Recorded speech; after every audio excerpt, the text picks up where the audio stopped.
आदेश आदेश। मैं astro shower मित्र प्रवीण आप सभी का स्वागत करता हूं। आज बात करेंगे 20 फरवरी 2024 के कन्या राशिफल की। मंगलवार का दिन है। सीताराम जी हनुमान जी के चरणों में नमन करते हुए आज के दिन की शुरुआत करेंगे। माघ शुक्ल पक्ष की एकादशी तिथि आज रहेगी। जया एकादशी का व्रत आज रहेगा। तो जया एकादशी का आप सभी लोग व्रत कीजिए, श्री हरि विष्णु भगवान का स्मरण कीजिए, सुमिरन कीजिए, ध्यान कीजिए, भजन कीजिए। आप पर श्री हरि विष्णु भगवान की कृपा अवश्य ही बरसेगी। पूरी श्रद्धा के साथ व्रत कीजिएगा। आज सूर्योदय का जो समय है वो सुबह को 6:55 पर होगा, जबकि सूर्यास्त शाम को 6:14 पर होगा। विक्रमी संवत 2080 में अभिजीत मुहूर्त का समय 12:12 से 12:57 तक रहेगा। वहीं राहु काल 3:24 से 4:49 तक रहेगा। दिशा शूल उत्तर दिशा की रहेगी। कन्या राशि की बात करें तो केतु देव आपके राशि में, आपके लग्न में विराजमान रहेंगे। शुक्र मंगल बुध आपके पंचम भाव में, शनि और सूर्य 11वें भाव में। आज ही बुधदेव का भी गोचर होगा और ये बुधदेव जो है आपके छठे भाव में आ जाएंगे। शनि सूर्य और बुध एक साथ हो जाएंगे छठे भाव में। राहु सप्तम में, अष्टम में गुरुदेव रहेंगे।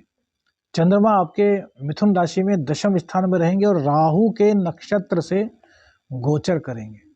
तो चतुर्थ और दशम का संबंध राहु से चंद्रमा का बनेगा। एकादश के स्वामी दशम भाव में भैया स्थिति बहुत अच्छी है। कैरियर में उछाल आपके रहेगा। प्रमोशन की परिस्थितियां आपकी बनेंगी चंद्रदेव के कारण। लेकिन बुधदेव छठे स्थान में आ रहे हैं भैया, और छठे स्थान से बात करें तो यहां पर पंचम नवम का संबंध, तो ये खराब तो नहीं कहा जा सकता, लेकिन बुध का छठे स्थान में आना भैया अच्छा नहीं कहा जा सकता। हालांकि बुधादित्य योग बनेगा, लेकिन भैया त्रिक भाव में बुधादित्य योग का बनना आपको पूर्ण रूप से वो फल नहीं दिला पाएगा जिस फल की आप अभिलाषा रखते थे। तो अपने कैरियर को ग्रोथ देने के लिए, अपने लग्न को मजबूत करने के लिए आपको अब बुध की आराधना करनी होगी। बुध की आराधना कैसे होगी? तो गणपति जी को रोजाना आपको दूर्वा घास चढ़ानी होगी भैया, क्योंकि अभी कुछ दिनों तक बुध देवता यहीं पर रहने वाले हैं। तो बुध देवता की कृपा प्राप्त होगी गणेश जी की। किससे? कृपा से। एक छोटा सा उपाय और, क्योंकि एक उपाय अभी बता देते हैं, राशिफल आगे बता ही रहे हैं, वो इसी से जुड़ा हुआ है। क्योंकि अभी कई दिनों तक बुध देवता का गोचर यहीं पर रहेगा और छठे स्थान में बुध देवता का आना, क्योंकि आपके लग्नेश भी हैं, आपके दशमेश भी हैं, अच्छा नहीं कहा जा सकता। रात्रि के टाइम में हरी दाल जो होती है ना, साबुत वाली हरी दाल, शायद मूंग की दाल उसको बोलते हैं। हरी दाल पता है हमें, अब नाम उसका कंफर्म नहीं। तो उस हरी दाल को रात्रि में 100 ग्राम 150 ग्राम जितनी आपकी सामर्थ्य हो, उसको रात्रि को पानी में भिगो करके छोड़ दीजिए। सुबह के समय उस दाल को गाय माता को, सफेद गाय माता को खिला दीजिए। चलिए सफेद ना मिले, कोई भी गाय माता, लेकिन इस बात का ध्यान रखना है कि देसी गाय माता पर ही ये सब उपाय काम करेंगे। तो देसी गौ माता को आपको खिलाते रहना है। तो इससे क्या होगा कि बुध देव की कृपा आप पर बनी रहेगी। ना तो आपके व्यक्तित्व में कोई दिक्कत आएगी और ना ही आपके कैरियर में, नौकरी में, सरकारी नौकरी हो चाहे प्राइवेट नौकरी हो, आपको दिक्कत आने वाली। कम्युनिकेशन स्किल्स आपके जो है वो डाउन नहीं होंगे। खुद को आप बिचा बिचा सा, मायूस सा महसूस नहीं करेंगे। तो ये आपके लिए बहुत अच्छा रहेगा यदि आप ऐसा करते हैं।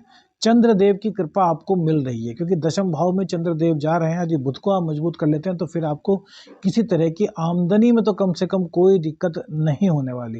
राहु के नक्षत्र से इनका गोचर है। राहु की दृष्टि सीधे चंद्रमा के घर पर है, तो आकस्मिक रूप से आपकी धन की प्राप्ति राहुदेव आज कराएंगे। दैनिक आमदनी में आपकी कोई दिक्कत नहीं आने देंगे। हर प्रकार से धन के मामले में यह गोचर आपके पक्ष में होने वाला है। अब चंद्रदेव की बात पूरी होने के बाद दोबारा से फिर बुध पर लौटेंगे। देखिए, लग्नेश का छठे घर में जाना, जबकि वहां क्रूर ग्रह हैं, शनि भी वहीं बैठे हैं, सूर्य भी वहीं बैठे हैं। यहां पर जाएंगे, शनि और सूर्य आपको बीमारी से बचा रहे हैं, लेकिन बुध देव जा रहे हैं। बुध युवराज है। क्या है? युवराज, एक किशोर, एक बच्चे के रूप में उनके स्वभाव को जाना जाता है। तो वो किसी के अंडर में रहना पसंद नहीं करते, इसलिए ज्यादातर सूर्य के साथ ही रहते हैं, राजा के साथ ही रहते हैं। और यहाँ शनिदेव भी हैं।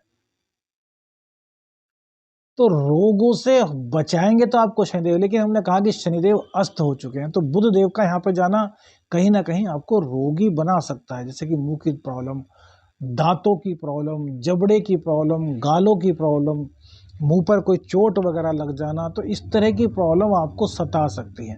जब तक बुधदेव यहाँ पर हैं तब तक आपको सावधान रहना है। फिटकरी के पानी से कुल्ले करना, ये बहुत अच्छा उपाय है। यदि बुध आपकी कुंडली में पीड़ित होंगे तो भैया फिर इस बुध के गोचर में आपको बड़ी दिक्कत होने वाली है।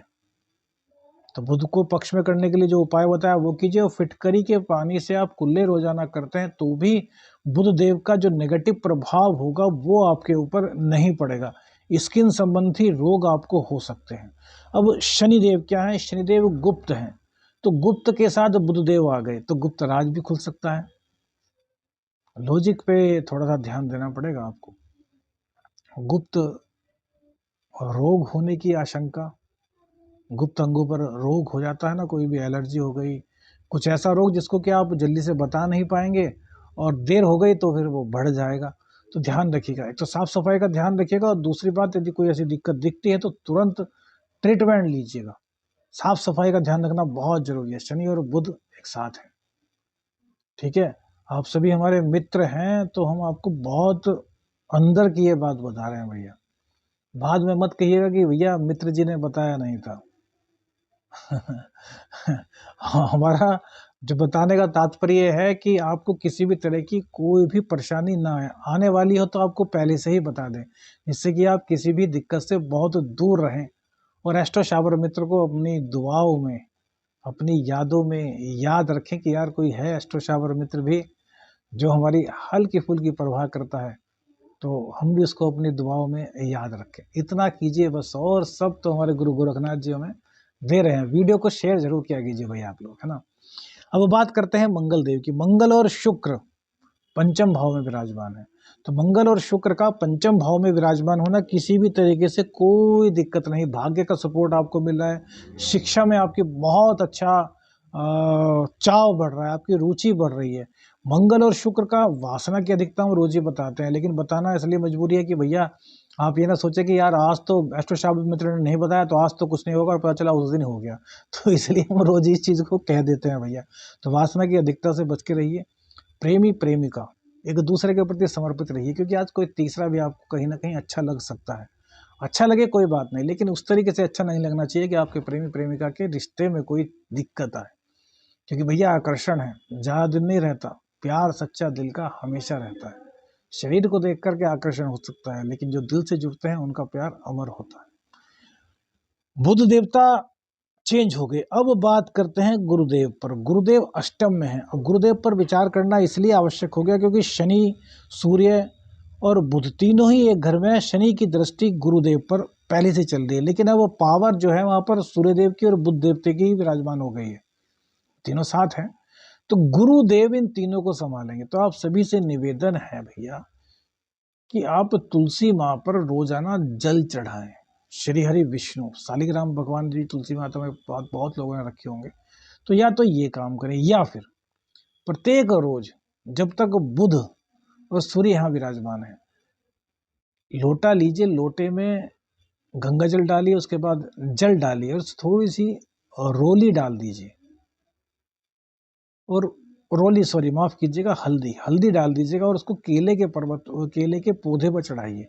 केले का पौधा नहीं है तो थोड़ी संख्या में बनाइए, जितनी घर में आपके पेड़ पौधे हैं उसको अच्छी तरीके से मिलाकर थोड़ा थोड़ा छिड़काव आप वहां पर कर दीजिए, क्योंकि बुध है वहां पर, मिट्टी मंगल हो गई वहां पर, है ना। बृहस्पति ज्ञान है। श्री हरि विष्णु शालिग्राम जी आप रखें ना रखें, तुलसी माता के साथ हमेशा होते हैं। श्री हरि विष्णु नारायण हमेशा तुलसी माँ के साथ होते हैं, तो गुरुदेव भी वहां पर आ गए। तो ये सब का कॉम्बिनेशन बन जाएगा और गुप्त ज्ञान आपका खिलेगा। आपके अंदर जितनी प्रतिभा छुपी हुई है वो बाहर निकलेगी, वो भी सकारात्मकता की ओर। कोई भी आपका गलत कदम नहीं उठ पाएगा, आप डगमगाएंगे नहीं। कुल मिलाकर के इस उपाय से आपके कई ग्रह कंट्रोल होंगे और उन कई ग्रहों की कृपा आप पर मिलेगी, जिसका असर आपको कुछ दिनों बाद दिखाई देना शुरू हो जाएगा और आप खुद कमेंट्स करके बताने में मजबूर हो जाएंगे कि हाँ हमें ये फायदा तो हो रहा है। पता नहीं किस वजह से हो रहा है, क्योंकि इस उपाय को आपने अभी तक सुना नहीं होगा, करना शुरू भी कर देंगे तब भी आपको यह नहीं पता चलेगा कि इस उपाय की वजह से आपका इतना बड़ा लाभ हो गया है। लेकिन इस लाभ को जरूर लीजिएगा, हमें बताएं या ना बताएं वो आपकी इच्छा पर डिपेंड करेगा, लेकिन लाभ होगा। आदेश आदेश अलख निरंजन। हर हर